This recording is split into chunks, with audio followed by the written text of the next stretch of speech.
ये जो संसार की रचना है, ये सब काल और माया की रचना है, जो कि सब मिथ्या, नाशवान और बेबका है।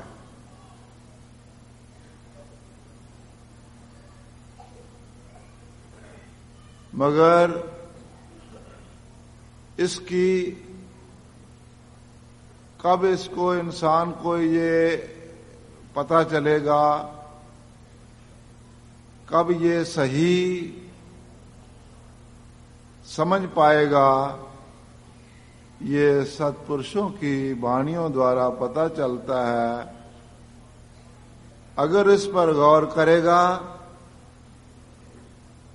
तो इसको सही मार्ग मिलेगा और सही समझ आएगी, और इस फानी शरीर से, इस मिथ्या नाशवान संसार से ये कोई सच्चा लाभ उठा करके अपने जीवन को सफल बनाएगा। महापुरुषों ने फरमाया है, कबीर आदि साखी ये कोट ग्रंथ कर जान, नाम सत्य जग झूठ है सुरत शब्द पहचान।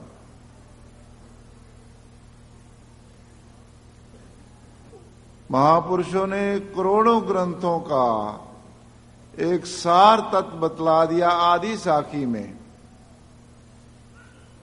उन्होंने तजुर्बा किया और अपना अमली जीवन बनाया,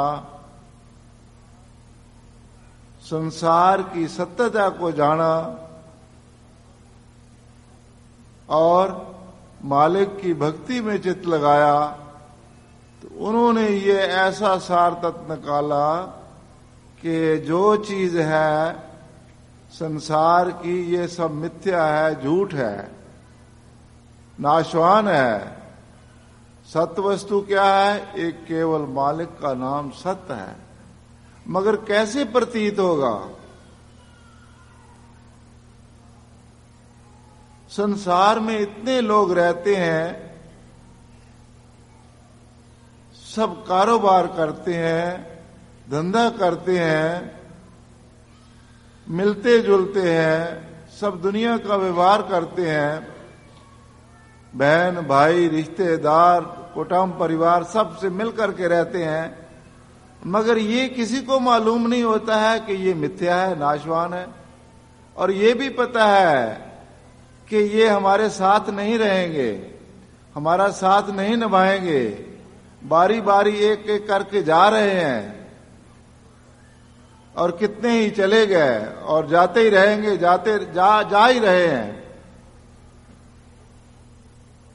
मगर फिर भी प्रतीत नहीं होता है, फिर भी उसको सत्य समझता है, संसार को सत्य समझता है। और जो असली चीज है, हकीकत वाली जो सत्य वस्तु है, मालिक का नाम, उसके लिए बेखबर है, उसको पता ही नहीं है। मगर ये कब पता चलेगा? कहते हैं सुरत शब्द पहचान।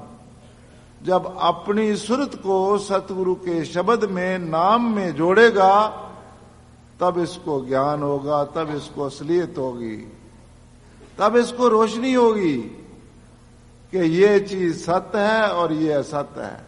नाम सत्य है, संसार असत्य है।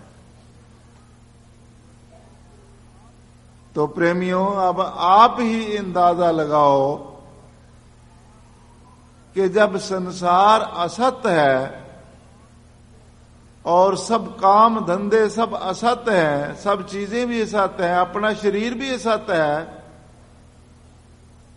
तो फिर सत्य वस्तु जो चीज है, असली चीज है, अगर उसको अपनाएगा तभी तो लाभवंत होगा।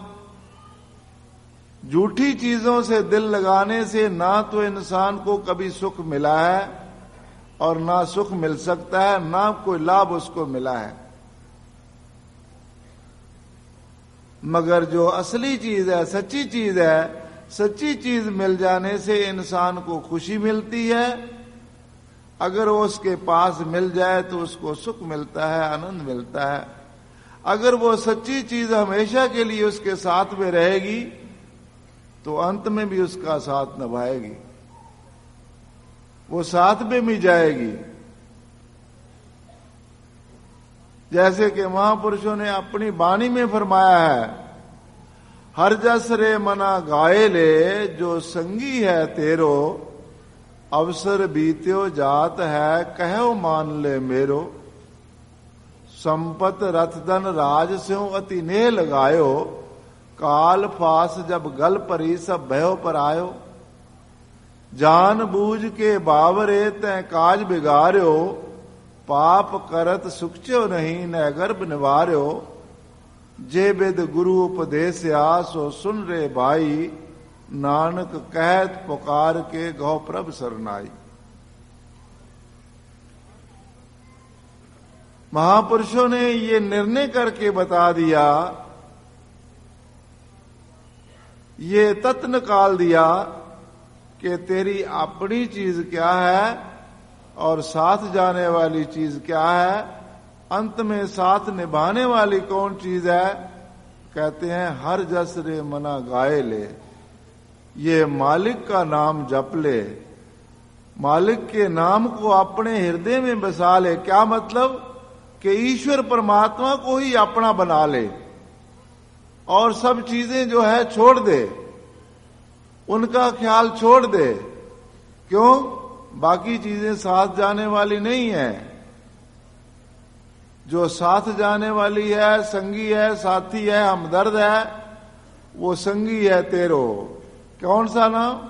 हरि का नाम।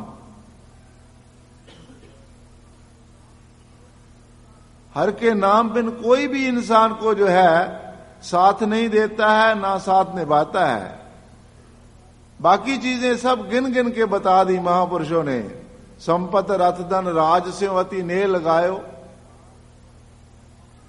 राज हुकूमत हो, संपत्ति हो और भी धन पदार्थ हो, काल फास जब गल परी सब भयो पर आयो। जब इंसान का आखिरी वक्त हो जाता है तो कोई भी अपना नहीं होता है। तो इसमें आकर के इंसान कहे कि मैं अपना कोई दूसरा कोई संगी बना लूं या इसमें से कोई लाभ उठा लूं, वो कहते हैं जानबूझ के बावरे तय काज बिगाड़ो। तो इस संसार में आकर के, संसार में रह करके और संसार से रल मिल करके अपना कार्य बिगाड़ रहा है। तो महापुरुष तो कहते हैं काज सवार ले। किस तरह से इंसान का कार्य सुधरेगा, किस तरह से सफलता मिलेगी, किस तरह से लाभ मिलेगा। जे वेद गुरु उपदेश या सो सुन रे भाई, नानक कहत पुकार के गौ प्रभ सरनाई। जिस प्रकार महापुरुष उपदेश देते हैं और जो उन्होंने नाम, सच्चे नाम की बख्शीश की है, उसकी कमाई कर ले और मालिक की शरण में आ जा। ये माया की शरण छोड़ करके मालिक की शरण में आ जा और सब तरह से तेरे जो है वो सब तरह से तू सुरक्षित हो जाएगा, सुखी हो जाएगा, आनंदमय हो जाएगा। कितना बड़ा भारी लाभ है मालिक की भक्ति करने में और कितना बड़ा नुकसान है संसार को अपना बनाने से। ये तो एक खेल है, रचना है, माया की रचना है।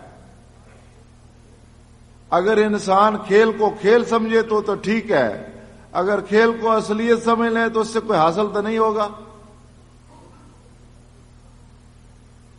इसलिए जो गुरुमुख जन होते हैं, जो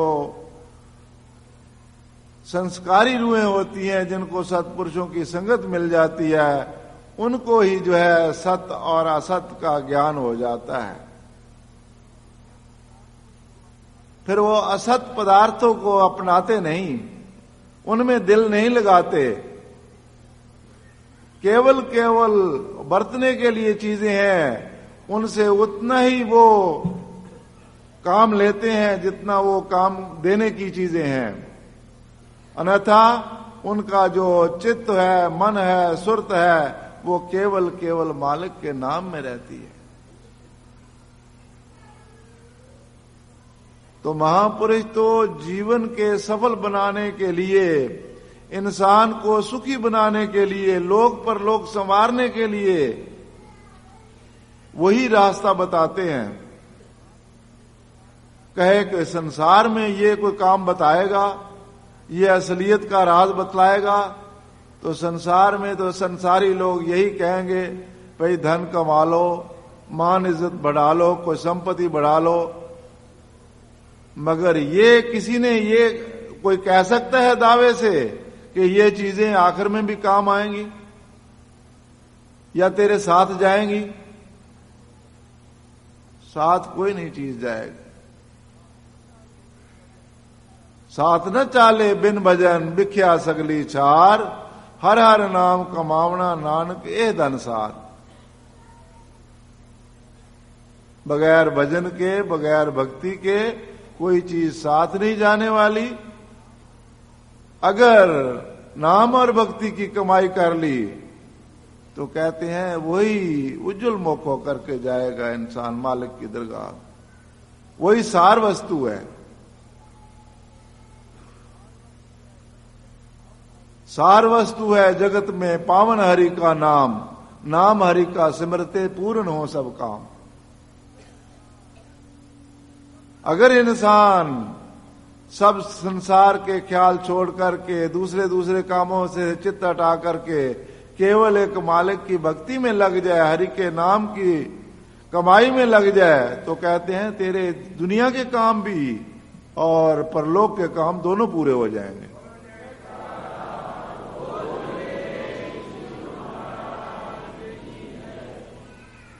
कितना बड़ा भारी फर्क है, अंतर है। एक तरफ इंसान जो है अपना रोटी रोजी के लिए रात दिन इंसान जो है बड़ा ही कष्ट उठाता रहे, मरता रहे, अपनी जान पर कितनी मुसीबतें झेलता रहे, फिर भी उसकी जो है वो पूरी नहीं होती है। उसकी ना इच्छा पूरी होती है, ना मांग पूरी होती है, ना तृष्णाएं पूरी होती है।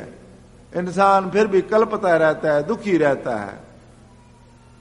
मगर कहते हैं जरा अपने रुख को, मन के रुख को मोड़ करके अगर तुम इस तरफ आ जाओ, मालिक की भक्ति में चित्त लगा लो, मालिक के नाम में चित्त लगा लो, तो तुम्हारे दूसरे काम भी अपने आप पूरे हो जाएंगे।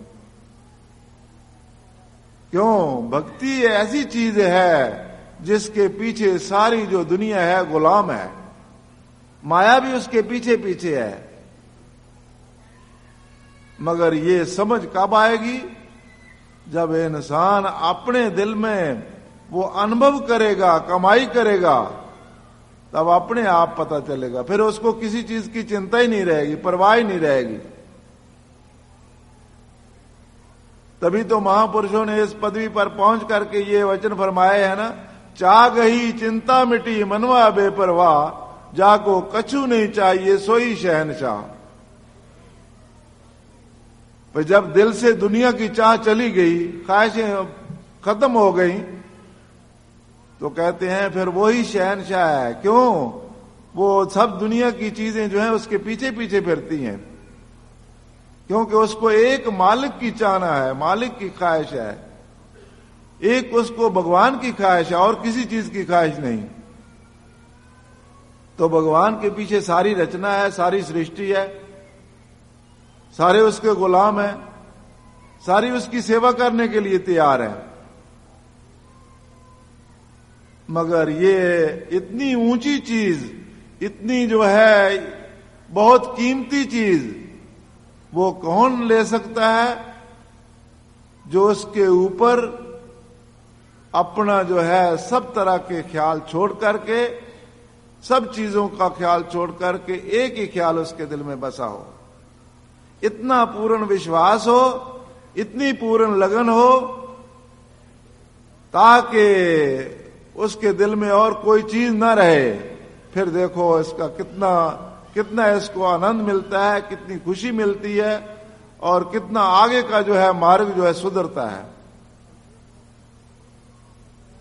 फिर एक जन्म नहीं, कई जन्मों का जो है इसका वो रास्ता, वो एक ही जन्म में, एक ही टाइम में जो है उसका तय हो जाता है। मगर जब इस तरफ लगता है पूर्ण तौर पर, तभी उसको लाभ पहुंचता है। कहे भाई ये भी दुनिया में मैं अपने साथ रखूं और भक्ति भी कर लूं, दो चीजों का मेल नहीं है। दुनिया बराए नाम है और भक्ति इसकी असली चीज है। अगर दोनों चीजों का है, दोनों चीजें चलती रहें, वो नहीं हो सकता। अके जहां काम तहां नाम नहीं, जहां नाम नहीं काम, कहे कबीर दो ना मिले रवि रजनी एक ठाम। जहां इंसान के दिल में ख्वाहिशें हैं, तो वहां जो है मालिक का नाम जो है वो भक्ति नहीं आ सकती है। और जहां भक्ति इंसान के दिल में आ गई, सच्चा नाम इंसान के दिल में बस गया, तो वहां किसी चीज की कामना ही नहीं रह जाती। फिर इंसान का जो है अंदर रोशन हो जाता है, फिर आनंद ही आनंद होता है। जहां रोशनी आ जाती है मालिक के नाम की, फिर उसको किसी प्रकार की जो है ना चाहना रहती है, ना किसी प्रकार की चिंता रहती है। हर तरह से वो उसका जो है अंदर ही मसरूर, वो खुशी में आनंद में मखमूर हो जाता है। तो गुरुमुखो महापुरुष तो चाहते हैं कि सभी गुरुमुख जन, सभी प्रेमी जन उस खुशी, आनंद और सरूर को हासिल कर लें, उस स्टेज पर पहुंच जाएं। तो बहुत आगे से बहुत ही जो है जूनिया बोध करके आया है। अब जो है इसका श्रेष्ठ, उत्तम और बहुत ऊंचा दर्जा है मानुष जन्म का। अगर मानुष जन्म पाकर के इसने जो है आगे की तरफ तरक्की नहीं की, तो फिर इसको फिर कहते हैं फिर 84 में जाना पड़ेगा। मगर महापुरुष ये नहीं चाहते हैं कि इंसान ऊपर उठा हुआ फिर नीचे गिर जाए। नहीं, आगे की तरफ बढ़ता जाए, आगे की तरफ बढ़ता जाए। वो तभी हो सकता है जब इंसान के दिल में जो है हर वक्त मालिक के नाम की लगन होगी। सत सम्राट से राख मन, करिए जगत के काम, जग जीवन ये मंत्र है सदा सुख विश्राम। संसार में भले ही रहो, संसार के काम कार करो, मगर दिल में उनको ना बसाओ, दिल में उनको जगह नहीं दो। सत सम्राट ईश्वर परमात्मा को जो है अपने साथ रखो, उसको दिल में बसाओ। फिर संसार के काम करते हुए भी कहते हैं यहां भी सुख से रहो और अपना परलोक भी सुखी बना लो। ये लोक भी सुखी हो जाए, परलोक भी सुहेला हो जाए और मानुष जन्म का लक्ष्य पूरा हो जाए और मालिक की दरगाह में जाओ, उज्जवल मुख होकर के जाओ। जिस मालिक से बिछड़ी हुई रूह है, दुख उठा रही है, फिर वो दुखों से निजात हासिल हो जाए और मालिक के दरबार में जाकर के परम सुख, परम आनंद और परम शांति को प्राप्त कर ले।